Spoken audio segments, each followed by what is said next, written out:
नहीं, 25 जिले हम माननीय मुख्यमंत्री जी और हमारे दोनों उप मुख्यमंत्रियों के साथ ये बांटे गए हैं बहुत दिनों से, जिसके हम लोग प्रत्यक्ष रूप से काम देखते हैं।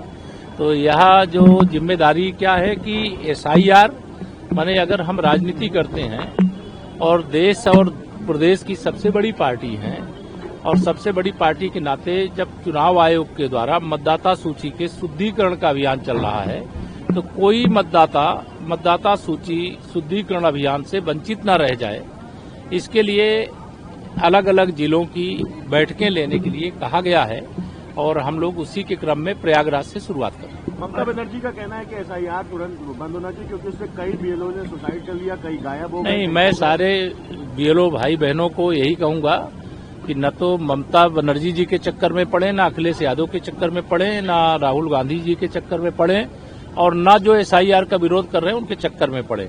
अपने कर्तव्य का हिम्मत के साथ, जिम्मेदारी के साथ पालन करें। आत्महत्या किसी भी समस्या का समाधान नहीं होता है, लेकिन लोकतंत्र की मजबूती के लिए मतदाता सूची के शुद्धिकरण का अभियान जो चल रहा है, जिसमें जो स्वर्गीय मतदाता हैं उनका नाम हटना चाहिए। घुसपैठिया अगर कोई घुस आया है इन तुष्टीकरण की राजनीति करने वाले दलों के कारण मतदाता सूची में, तो उनका नाम हटना चाहिए।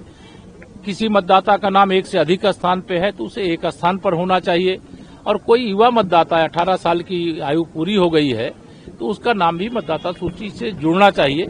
ये एक लोकतांत्रिक प्रक्रिया है, सदा होती रही है, लेकिन क्योंकि भारतीय जनता पार्टी लगातार चुनाव में जीत रही है, अभी बिहार में ऐतिहासिक विजय हमारी फिर से हुई है और आगे जहां चुनाव होने वाले वहां भाजपा के जीतने की पूरी उम्मीद है, इससे ये विपक्षी बौखला करके उल्टे सीधे प्रलाप कर रहे हैं जिसका जनता पर कोई असर नहीं। अच्छा, कांग्रेस ने कहा है कि अब जो है वो पंचायत चुनाव अकेले दम पर लड़ेगी, क्या सपा से कांग्रेस? ये कांग्रेस की समस्या है, वो अकेले लड़ने चाहे मिल के लड़ने, खिलेगा कमल।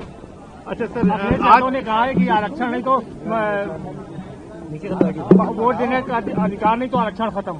ये श्री अखिलेश यादव जी जिस दिन जब से बिहार घूम के आए हैं ना, उनको कुछ अस्वस्थता हो गई है, उनका मानसिक संतुलन बिगड़ गया है। वो 2027 में सत्ता के निकट अपने को देख रहे थे, लेकिन अब 2047 तक संभावना समाप्त हो गई है तो अनर्गल प्रलाप करते रहते हैं।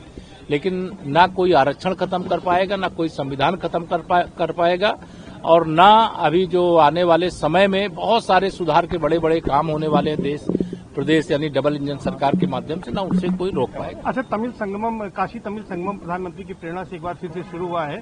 7 चरणों में यहाँ पर लोग आएंगे, आज पहला जत्था यहाँ पर पहुँच रहा है, क्या कहेंगे? सबका स्वागत है और यह एक भारत श्रेष्ठ भारत। अगर तमिलनाडु के लोग उत्तर प्रदेश में आते हैं, काशी में आते हैं, प्रयाग में आते हैं, अयोध्या में आते हैं, चित्रकूट में आते हैं, या उत्तर प्रदेश के लोग देश के बाकी प्रदेशों में जाते हैं, तो हमारा देश सबसे विशाल और एक महान संस्कृति है हमारे यहाँ और एक दूसरे से जुड़ते हैं। यही भारत की एकता का एक तरह से महामंत्र है और माननीय प्रधानमंत्री जी ने यह लगभग सभी राज्यों को इस अभियान के अंतर्गत जोड़ा है। कहीं तमिलनाडु के लोग आते हैं, कहीं तमिलनाडु लोग जाते हैं, कहीं आंध्र जाते हैं, कहीं आंध्र के लोग आते हैं, कहीं तेलंगाना जाते हैं, तेलंगाना के लोग आते हैं। तो देश के अलग अलग राज्य एक दूसरे से वो MOU हुआ है, वहाँ आना जाना और ये सब प्रक्रिया चल रही है। अच्छा, माघ मेले की शुरुआत 3 जनवरी 2026 को पौष पूर्णिमा के पहले स्नान पर से होगी।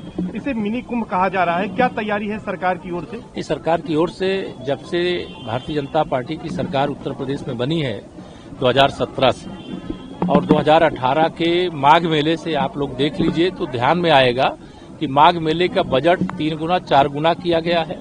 व्यवस्थाएं चुस्त दुरुस्त की गई हैं। जो कल्पवासी आए, तीर्थयात्री आए, स्नानार्थी आए, उनको लगता है कि यह प्रयागराज का माघ मेला कुंभ मेले की तरह है, कुंभ का मेला महाकुंभ की तरह।